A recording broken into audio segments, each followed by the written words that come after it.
Hello दोस्तों, नमस्कार। आप सभी का अपने इस वर्दी वाले चैनल पर हार्दिक स्वागत करता हूं। कल से आप सभी का फिज़िकल स्टार्ट होने वाला है। कल यानी कि 16 अक्टूबर 2024 से जो है मध्य प्रदेश पुलिस के फिज़िकल का पहला दिन है। फिज़िकल में आपको नंबर मिलेंगे, बहुत अच्छे से आप सभी को पता है। बहुत सारे लोगों को एनालिसिस का बेसब्री से इंतज़ार भी होगा। मैं कोशिश करूँगा कि आपको किसी न किसी सेंटर से एनालिसिस ज़रूर कराऊँ, ठीक है। चूँकि वहाँ जो बच्चे आएंगे जाएंगे उनसे पूछताछ करेंगे, थोड़ा कोशिश करेंगे कि कितने नंबर आ रहे हैं, कितने कट रहे हैं, कितने बाहर हो रहे हैं, कल सबसे पता चलेगा। उससे पहले जिला बालाघाट में जो है ग्राउंड के बाहर कुछ बैनर लगाए गए हैं। उन बैनर पे आवश्यक दिशा निर्देश लिखे हुए हैं कि आपको परीक्षा वहाँ फिज़िकल देते समय क्या लेकर के जाना है, कौन सी प्रक्रिया पहले होगी। तो परीक्षा के चरण में यहाँ पर आप लोग देख रहे हैं। सबसे पहले तो मैं आपको बता दूं, एक जो लास्ट वाला पीडीएफ है आपका, जो फिज़िकल था शुरुआत में, जो शुरुआत का फिज़िकल था 23 से लेकर 28 तक, उसको चेंज कर दिया, यानी बंद कर दी। अतिवृष्टि के कारण जो है उसकी डेट आगे बढ़ा दी थी। इसके अलावा 29/3 से 15/10, ठीक है, 15/10/2024, 22/10/2024, 28 और 3 तक, यहाँ तक तो छुट्टी थी। लेकिन बाद में फिर से इधर की छुट्टी जो है उसने क्या कर दिया था, जो अतिवृष्टि की वजह से आगे और डेट बढ़ा दिया था। तो अब फाइनली 15 को तो छुट्टी थी आपकी, मतलब 16 से आपका फिज़िकल अब शुरू होने वाला है। तो कब तक रहेगा? 16, 17, 18, 19, 20, 21 तक आपका फिज़िकल होगा। उसके बाद 22 को फिर से छुट्टी है, ठीक है। 23, 24, 25, 26, 27 तक रहेगा, फिर 28 को छुट्टी रह जाएगी। उसी प्रकार से 29, 30, ठीक है, 1, 2 तक रहेगा, फिर 3 से छुट्टी रह जाएगी। तो इस प्रकार से जो है आगे की प्रक्रिया आपकी होने वाली है। चलिए हम बात करते हैं जो आवश्यक दिशा निर्देश है उसकी, ठीक है। चलिए, परीक्षा के चरण में सबसे पहले आपको वहाँ पर प्रवेश दिया जाएगा, मतलब आपकी एंट्री होगी। ये वहाँ पर जो बैनर छपा हुआ है मैं उसकी बात कर रहा हूँ, उसी का फ़ोटो है, ठीक है। दूसरे नंबर पर वेटिंग एरिया में आपको बिठाया जाएगा, जहाँ पर आप इंतज़ार करेंगे। इसका डिटेल ऑफिसर के साथ आपको रवाना किया जाएगा। डिटेल क्या होता है? डिटेल का मतलब पुलिस विभाग में होता है, डिटेल का मतलब होता है जैसे आप एक दिन में 212 लोग पहुंच रहे हैं तो 212 लोगों का वो डिटेल बनाएगा। डिटेल कैसे कि एक डिटेल में 20 लड़के हो जाएंगे कि, ठीक है, तो हर एक डिटेल में यानी वो एक ग्रुप बनाएगा बराबर बराबर लड़कों का, तो उसको बोलते हैं डिटेल, ठीक है। जैसे 212 को डिवाइड कर दो आप, ठीक है, मान लो 20 में डिवाइड कर दो या इतने में डिवाइड कर दो कि जिससे 10-12 ग्रुप बने, ठीक है, उस हिसाब से, ठीक है। जैसे 20-20 के हिसाब से कर दिए तो 10 ग्रुप बन जाएगा, ठीक है। और 21-21 के हिसाब से कर दिए तो, ठीक है, 11 ग्रुप बन जाएगा। 11 नहीं, 10 ही ग्रुप बन जाएगा, ठीक है। तो इस हिसाब से 21-21 का 10 ग्रुप बना देंगे आपका। एक बच्चे को किसी दूसरे डिटेल में रख देंगे, कोई दिक्कत, तो उसको डिटेल बोला जाता है पुलिस विभाग में, ठीक है। फिर बायोमेट्रिक के साथ में आपका फ़ोटो भी देखा जाएगा। फ़ोटो का वेरिफिकेशन होगा कि वही फ़ोटो है कि नहीं, कहीं दूसरा लोग तो नहीं आ गए फर्जी फिज़िकल देने के लिए। बायोमेट्रिक में आपको पता है कि आपका मूल अंगूठे वगैरह का परीक्षण होगा, आधार कार्ड के साथ में फ़ोटो वेरिफिकेशन भी आपका होगा। इसका व्यू रजिस्ट्रेशन देखा जाएगा, आपका जो रजिस्ट्रेशन नंबर मिलेगा उसको व्यू करके देखा जाएगा कंप्यूटर में, ठीक है, उससे भी पता चल जाएगा। फिर आपका 800 मीटर का दौड़ होगा।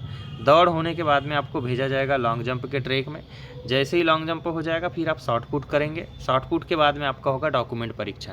अभी दस्तावेज परीक्षण में क्या क्या लगेंगे वह भी सामने पूरा डिटेल दिया हुआ है, वह भी मैं आपको बता देता हूँ। इसके बाद अनरिजर्व को छोड़ करके बाकी सभी को यात्रा भत्ता भी दिया जाएगा, ठीक है।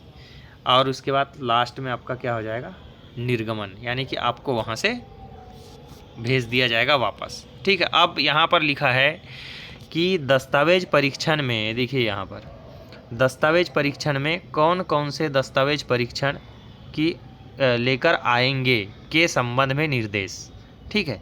अब देखना, समस्त उम्मीदवार दस्तावेज परीक्षण हेतु मूल दस्तावेज के साथ सभी दस्तावेज की स्व प्रमाणित छाया प्रतियाँ, एक छाया प्रति अपने साथ लेकर आए और रिपोर्टिंग समय पर ग्राउंड में उपस्थित हो।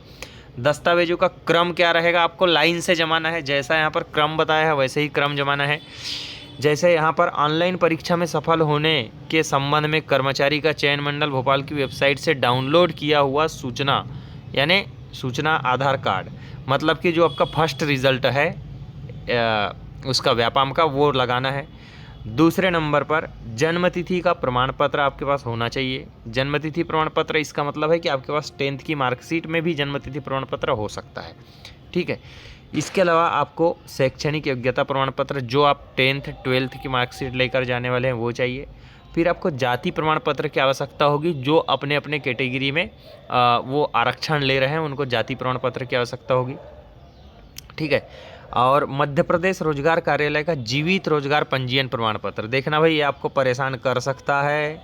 अभी नया वाला वर्तमान वाला जीवित रोजगार पंजीयन बना लेना, बाकी तो कल सुबह 6 बजे ही पता चलेगा कि रोजगार पंजीयन में किसको भगा रहे हैं और किसको मौका दे रहे हैं, क्योंकि बहुत सारे लड़कों के पास एक्सपायर हो गया था, वो अभी वर्तमान में बना करके जा रहे हैं। इसके बारे में मैं भी अभी ज़्यादा नहीं बता पाऊँगा, क्योंकि कल ही ये क्लियर पता चलेगा। अभी तो आपको जीवित बोला है तो आपको जीवित लेकर जाना है। अगला, ये स्वयंसेवी और नगर सैनिक होमगार्ड को आयु सीमा में छूट के लिए 3 वर्ष की सेवा काल का प्रमाण पत्र, यदि आप होमगार्ड से है तो, स्वयंसेवी है तो। भूतपूर्व सैनिकों के लिए जिला सैनिक कल्याण बोर्ड मध्य प्रदेश का प्रमाण पत्र। पूर्व से शासकीय सेवा में सेवारत अभ्यर्थियों को उनके नियोक्ता के द्वारा जारी सेवा होने अथवा अनापत्ति प्रमाण यानी एनओसी, अनापत्ति प्रमाण पत्र चाहिए, वहाँ से एनओसी चाहिए। अंतर्जातीय विवाह वाले, विक्रम पुरस्कार वाले, ये सारा चीज़ हो गया है, ठीक है। ये वहाँ पर लिस्ट लगी हुई है। अगला, जिसको 5% नंबर एक्स्ट्रा लेना है वो अपने साथ में ये ज़रूर लेकर के जाए भाई, जो 5% एक्स्ट्रा नंबर लेकर के लिए हैं या फॉर्म भरे हैं। यहाँ पर सबसे ज़्यादा कुछ भूतपूर्व सैनिक भी है, और इसके अलावा जो है यहाँ पर ये है एनसीसी वाले हैं सबसे ज़्यादा, ठीक है, एनसीसी वाले। तो ये एनसीसी का आपको सर्टिफिकेट लेकर के जाना है। अगला, आगे क्या बोला है देखते हैं। उम्मीदवार हेतु अतिरिक्त दिशा निर्देश। अतिरिक्त दिशा निर्देश क्या है कि प्रत्येक उम्मीदवार को निर्धारित दिवस में प्रातः 6 बजे परीक्षा स्थल पर पहुंचना अनिवार्य है, ठीक है। और सूची के अनुसार, अभी जो सूची बताया हूँ मैं ऊपर, उसी सूची के अनुसार निर्धारित दस्तावेज जैसे एडमिट कार्ड, शैक्षणिक प्रमाण पत्र, ठीक है, इसके अलावा अन्य और दस्तावेज को लेकर के आवश्यक रूप से एक स्वप्रमाणित प्रति और एक सेट आवश्यक रूप से लेकर के पहुंचना ही है, ठीक है, छाया प्रति। इसके अलावा यदि आपसे कोई रिश्वत मांगता है कि मैं आपकी नौकरी लगवा दूंगा या आपके नंबर बढ़ा दूंगा, ठीक है, आपको कोई भी भ्रम में नहीं रहना है, कोई पैसा, कोई रिश्वतखोरी कुछ भी नहीं चलने वाला है। उसके लिए एक हेल्पलाइन नंबर भी जारी किया है। इस हेल्पलाइन नंबर में आप कॉल करके बता सकते हो कि मेरे से पैसा मांगा जा रहा है, ठीक है। ये अगला हो गया। उम्मीदवारों को भर्ती संबंधी दस्तावेजों के अतिरिक्त किसी प्रकार की अन्य सामग्री या बैग परीक्षा स्थल पर लाने की अनुमति नहीं होगी। देखो, परीक्षा स्थल में नहीं लाने दिया जाएगा, लेकिन आपका जो वेटिंग हॉल है वहाँ पर, यानी जो वेटिंग के लिए पंडाल बना होगा, उस पंडाल तक आपको लेकर के ज़रूर जाने दिया जाएगा। तो वहाँ पर आप आसानी से अपना दस्तावेज, बैग वगैरह लेकर के जा सकते हैं। खाने वाने का सामान भी थोड़ा बहुत रख सकते हैं। उम्मीदवारों को परीक्षा स्थल पर मोबाइल व अन्य इलेक्ट्रॉनिक गैजेट्स के उपयोग मामले की अनुमति नहीं होगी, ठीक है, उपयोग करने की अनुमति नहीं होगी। परीक्षा स्थल पर मोबाइल प्रतिबंधित होगा। आप स्विच ऑफ करके बैग में रख सकते हैं, या तो कोई साथी आपके रहेंगे बाहर तो उनको आप दे सकते हैं, ठीक है। 7वें नंबर पर, कोई भी उम्मीदवार परीक्षा स्थल की फ़ोटो या वीडियो बनाने का प्रयास नहीं करेगा। कोई भी उम्मीदवार परीक्षा स्थल के फ़ोटो या वीडियो बनाने का प्रयास नहीं करेगा। इसका मतलब ये क्लियर है कि आपका ग्राउंड के अंदर से कोई भी आपको इनपुट नहीं मिलेगी कि डायरेक्ट दिखा दे। हाँ, कुछ ड्रोन कैमरे वाले दिखा सकते हैं, वो अलग बात है, ठीक है। चलिए अगला, आगे क्या है भाई, थोड़ा देख लो भाई, जो दिशा निर्देश है आप ही को काम आ सकता है, हमारा क्या है, ठीक है। उम्मीदवार अनुशासनहीनता करता पाए जाने पर संबंधित के विरुद्ध कार्यवाही की जाएगी, साथ ही उसे भर्ती प्रक्रिया से भी वंचित किया जा सकता है। उम्मीदवारों के सामान की जवाबदारी स्वयं की होगी। अरे भैया, स्वयं की रहेगी, टेंशन नहीं लेने का है, ठीक है। अगला, जाने की अनुमति दी जाएगी ग्राउंड में।